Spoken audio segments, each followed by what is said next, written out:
Welcome to Mediumship Sparks, where we connect more deeply with spirit and source and follow the sparks of insight and inspiration that bring us greater awareness, healing, and just more flow into our lives. I'm Noelle, Deane, intuitive medium, licensed therapist, and your host. A quick note before we begin: this podcast is for educational purposes only and provides general information. It is not medical or psychological advice and is not a substitute for care from a licensed health professional. I'm so grateful we get to step into this together. Let's dig in. So looking back, do you have any regrets about how you lived your life past that point? She's saying yes, many. She's saying my husband was disappointed. She's using an analogy of a balloon. She's showing a balloon filled with air and a knot tied at the end, and the idea that it can bounce and bounce back. She's saying how she chose to live the rest of her life was, and she shows when you have a balloon and you pull the tip of it, you pull it kind of tight and air leaks out very slowly. Sometimes it makes a squeaky noise. She's saying that's how she chose to live, but there was no squeaking. There was very little life that came out or came from her after that. They went on to have their third child. She's using the term pretended to raise him, but that she was very absent. She was just not present except physically most of the time. She would be in the hospital for various stays. Had she bounced back differently, she's saying not that they would have necessarily forgotten, but they would have forgive and forget kind of thing, but she could never let it go. So people always felt sorry for her family. And she's saying that had its own kind of contained energy that she didn't like, but she's saying she felt like she couldn't help. It was like there was a grave marked for her already, and she was just slowly rotating around, spinning herself down into it over the course of many years. And she's asking, do I think that she has regrets of how she lived? I guess I do. That it seemed like you never really enjoyed life, at least for the chapter of your life that I can remember being a part of. And I can understand the commitment and choice to not leave your body and to, quote, be there for your family. And you were. Things would have been very different had you not been around. It just seems like, I don't want to say it this way, but these are the words that are coming to me. And I guess they're coming from you. A waste of life energy to have surrendered and given up so completely and severely in that way. She's saying that she had some, quote, good company. What do you mean by that? She's saying that she had lovely grandchildren, 3. And then she got more. My parents divorced, and then Harvey married somebody who had 2 of their own children. She would have known them because they were neighbors. There was a friendship history there. Oh, really? Huh. And she said she wanted to make sure that happened, like her son Harvey remarrying. And wow, wouldn't have thought that. The widow of my father's best friend from years earlier, Helene, who became my stepmother, lived 4 minutes away from my grandparents. When my parents got divorced, I guess she found out, she started spending time around my grandparents and being helpful about things. And it feels to me like she wanted to make sure they got together. And she passed soon after they got married. So is that part of why you stuck around as long as you did? Huh. She's saying definitely. Because she knew Harvey would have been alone without her help to facilitate him engaging in the relationship with Helene. Okay. So she's saying, so regret? No. Because that had to happen. She wanted Harvey to feel taken care of. And she's saying Helene did a good job. And for Harvey, his limitations, she was a perfect match. She didn't care that he was so disengaged in ways. She was very accepting of him. She was like, oh, that's just Harvey being Harvey. She didn't necessarily make it wrong. Like, she could live with it. And I guess she also loved the idea of creating this bigger family with 4 kids who then became siblings with each other. She's saying there were better relationships to come of it than what would have happened without it. Okay. Message received. She's saying, do I wish I would have enjoyed life more? She's showing me a picture. Mom and Papa's apartment had a wall of family photos. There's a picture of them. They took a trip to Florida. Um, and the area she's having me focus on are her eyes, because she was pretty much blind. If she was in a photograph, she never knew where to look. So her eyes were always looking somewhere else, not straight ahead. And uh, with that visual comes that feeling of a lack of presence in the moment. She's showing me another photograph where Mom and Papa came to visit us after Harvey and Helene got married, and they were in our house in New Jersey. I'm just seeing the wallpaper, so I'm clear of where this was. And they did look pretty happy. Papa had his arm around Mama. They were sitting in chairs in the dining room. She's saying she did feel happy and content with that. She knew that Harvey was better off. Helene would bring out this part of him to make him like a bigger man or a better man. She's saying, other than that, he tried to be like his version of the perfect husband, which was to be at home each night and to have worked hard at his job and provide financial support, and that he wasn't always successful, but he tried. She's saying, and they lived happily never after. They coexisted well. And she's saying happy, they had their moments. They were okay with each other, especially at the end, that he did attempt to be more nurturing. Helene had cancer. I'm seeing he was applying some kind of lotion or taking care of a wound. Mom is saying about Helene that she had expected Harvey to be less than motivated, to be nurturing and handy in that way. He surprised her and she appreciated it. She's saying that image in her mind was seeing him as a good son, because she had such health issues and Papa had done everything to take care of her. He even sewed her clothing so it wouldn't irritate her body. And that Harvey got his own taste of supporting and nurturing and loving his wife in that way. It was a proud moment for her son, for himself, as well as she got to see the training he would have seen, even out of a pretty dismal situation. He got to see how to love differently. And that got carried forward. She's saying she's very proud of all the grandchildren. Lisa, my sister, returned to the heavens sooner than we expected. It seemed that she would turn things around in some way sooner. I guess there were choices that were made, the culmination of which had her leave at 58. But she might have left at 62 or 64 or 75 or 79. And then she keeps kind of going with the numbers. But it culminated for her to leave at 58. Mom is saying that she was always so proud of Lisa because she knew that she did her best in the moment.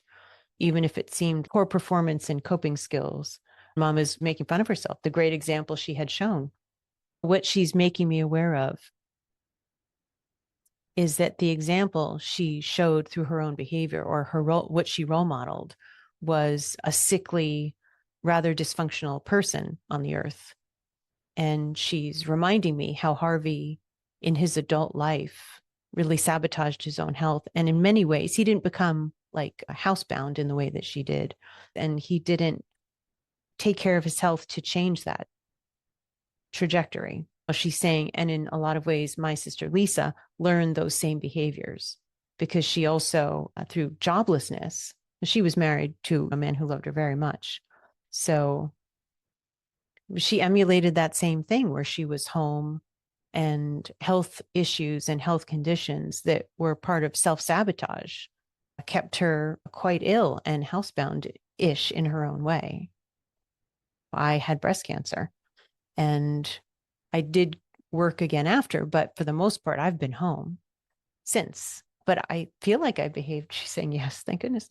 I behaved differently and have trained myself to do this work and have my business and do things to support other people and teach classes and do readings. She's saying the inertia didn't take me over. as it did with the other two that we're talking about. She's also showing, I just want you to double check on me, Mama. I'm left with that you stayed as long as you did because you wanted to make sure that Harvey was coupled up and got remarried and was taken care of, and that it was prearranged about Gilbert leaving before he turned 6. So that was, she's using the word commitment.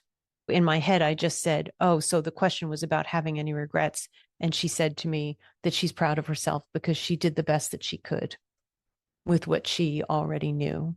There were limits to how she could see her role as a housewife.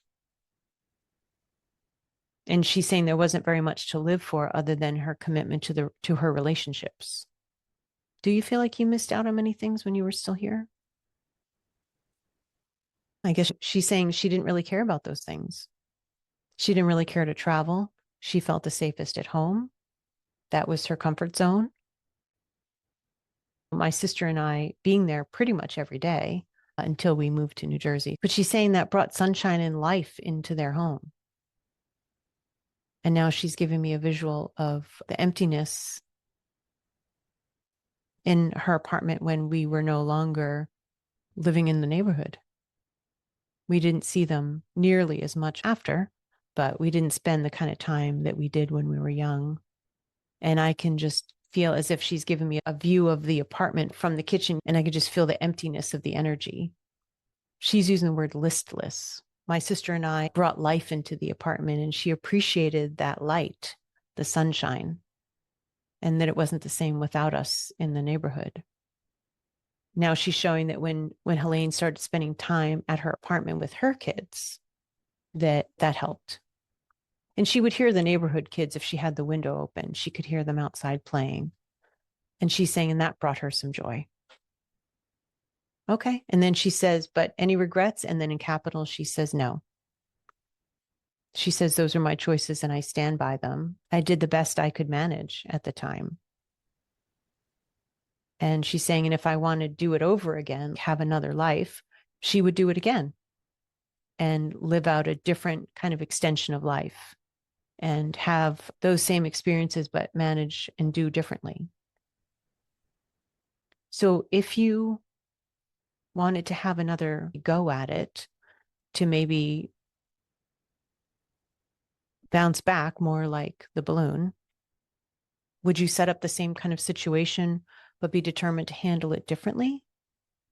She's saying similar, like it could be that she would be a young woman that would have lived with or visited with her mother very often and been very close. And then her mom passing would feel like as tragic, like her mom passing at a young age would feel as tragic, more or less, as Gilbert's passing did.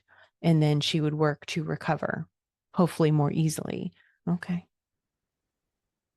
And that question keeps bouncing back in my head. So any regrets?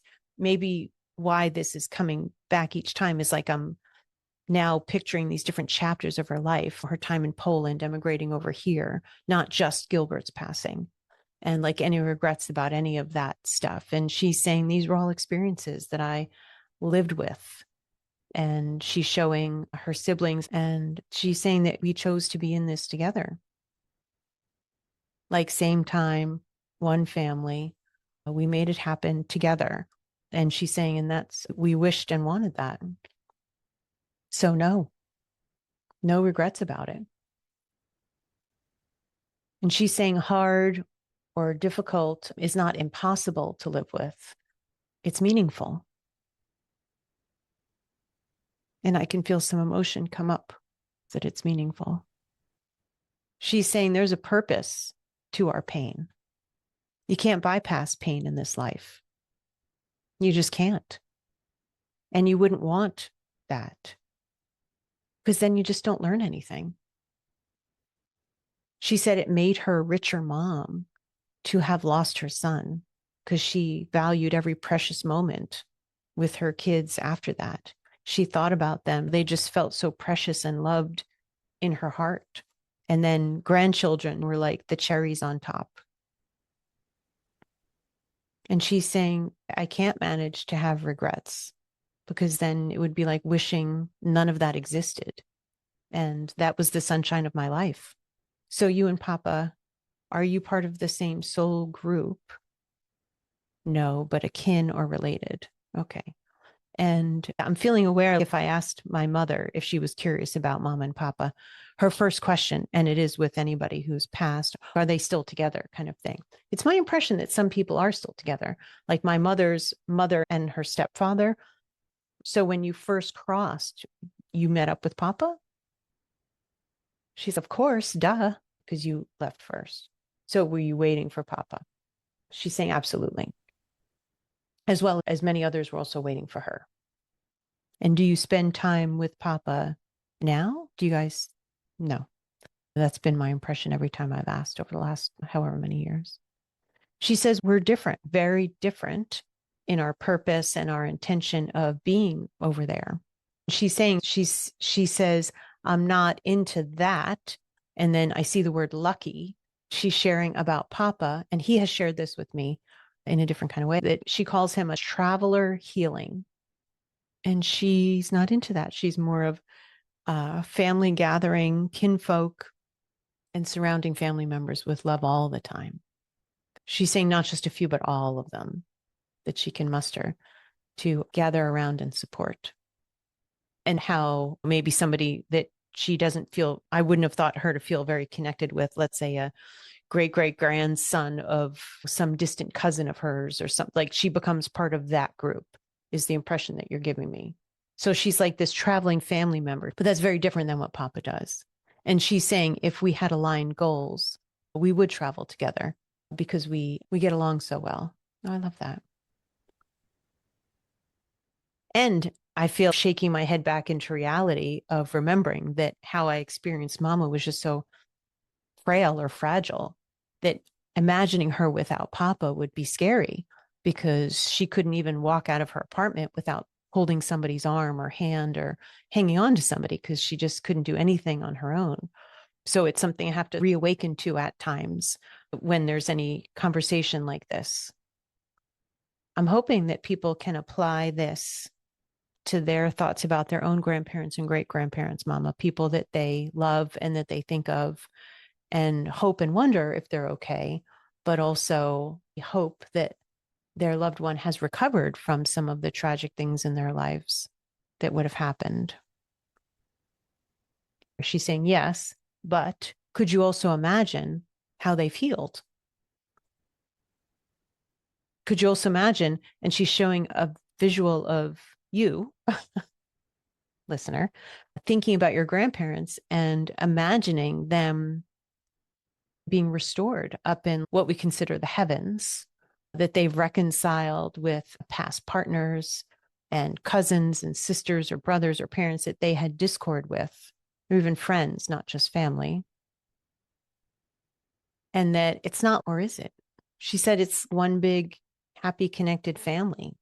There are no grudges that last long term. It's reminding us people don't shake off their personalities, but they are restored and they return to their core energy, which is basically love, unconditional love of self and others. She's saying, which means it can go anywhere. And it does. So she's encouraging all of us to hang on to that idea that memory isn't still how they live, that your loved one in spirit, that it takes time for healing, but time is eternal. There's no markers of it or dividers of it, she's saying, up in heavens. Do you really call it that for yourselves? No, she's being funny. And she goes, huh? Ooh, okay. She's reminding all of us. She shows this line of people, like a very long line of people, and they're all holding hands and making this long stretch.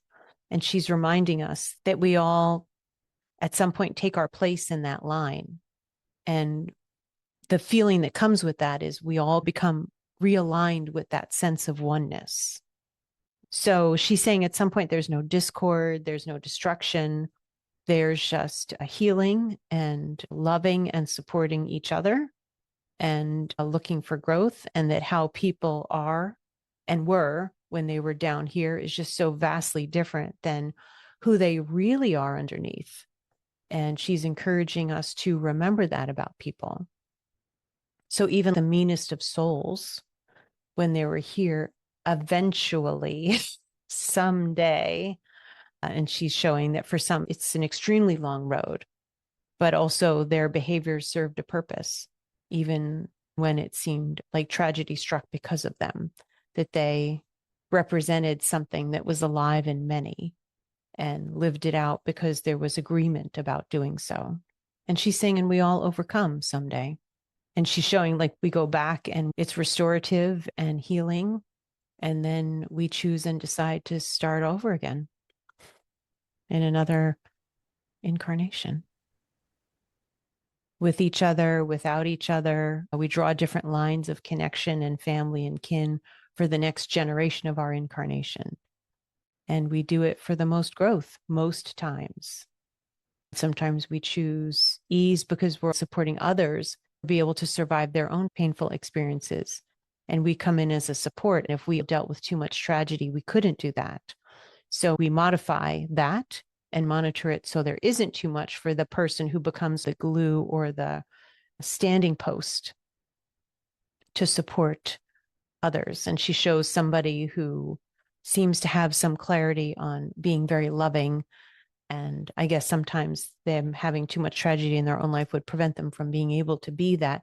She's using the term guiding post of support and recovery, or they'll just have a taste briefly. And then they're so determined to get past it so they can reinvent themselves to help other people overcome. So she's just reminding us that these are deliberate choices, despite even how tragic they may seem or feel, empathically or even subjectively. There are reasons. Mom, is there anything else that you think would be helpful for people to hear about this so they could reinvent? She's using the term reinvent the notion of how tragic your grandparents' lives were and help you have some peace of mind about them and their journeys. And she's saying, remember this, that we all came here and signed up for it. And even if the question, who in the hell would sign up for that, whatever that is, she's reminding you, some people would say that about your choices or some of your choices, and that we all come here differently for different reasons. And to maybe not judge that part of it, and then it would feel less tragic. And she's just reminding us that it's so easy to look at somebody's life that seems like it got really effed up because of tragedy, and then to remember that they actually came and accomplished the things that they came to accomplish, and that they walk away feeling good about how things played out, even though it seemed like it sucked, that those were her choices. And who am I to judge that maybe things went way wrong, and how sorry I feel for her about that? Because how it sounds is that she's pretty empowered, that she stuck by what she chose and she made the best of it, and she's still fulfilled on her commitments, and she feels good about that. So tuck that in your pocket and keep walking forward, because the same applies to you. And I believe she's talking to you and me as well. And she says, yes, of course. And now I start hearing the song, Don't Go Changing to Try to Please Me. You never held me down before. So Billy Joel, Just the Way You Are. That's so sweet. Billy Joel, Just the Way You Are. Okay, let's all go listen to that song and read the words of it. Oh, and then she's giving kind of this chef's kiss, like, just the way you are, to you and to me. And to know that we are loved just the way we are. And we did come in for these experiences, hard, difficult, pleasurable, enjoyable, all of it. And to not wish it away, because there is growth. And she's saying excitement in the journey before we ever came, and that we're doing our best to stay sane and to get through things. And we'll be proud of how we handled the journey when we leave. So we're just doing our best. And that is pretty damn good. Anything else you want to say to everybody? She says to all of us, I love you just as you are, just the way you are. And so does everybody else who knows you up in the heavens. There's no judgment. There's no theory you should be doing better. You came in with the struggles that you have, like you knew ahead of time. It's not like you effed up your path and now you're just disappointing people and yourself, your future self, like when you're in spirit. She says, that's not happening. That's not happening right now. That's not happening. She's saying it's never worked that way. And that doesn't change for you. It's not different for you. You're okay. You're okay just the way you are. Thank you, Mama. Thank you so much for joining Mama and myself. And I hope this episode supported you in things that you might wonder about sometimes, and that maybe put a little pain in your heart, and maybe it helps relieve some of that for yourself.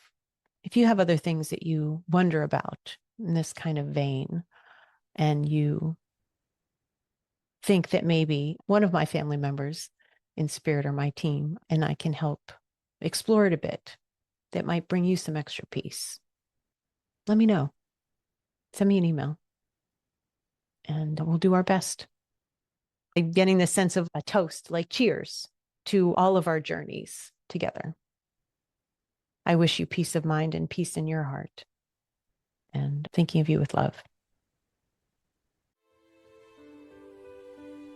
Thanks for spending this time with me on Mediumship Sparks. If this episode resonated with you, please like it, subscribe, rate, and share it with somebody else who could benefit. If you're interested in any support I might be able to provide as you navigate your spiritual path, please check out my offerings at connectingwithnoelle.com and reach out at mediumshipsparkspodcast@gmail.com. Take good care of yourself, and I'll look forward to being with you again soon.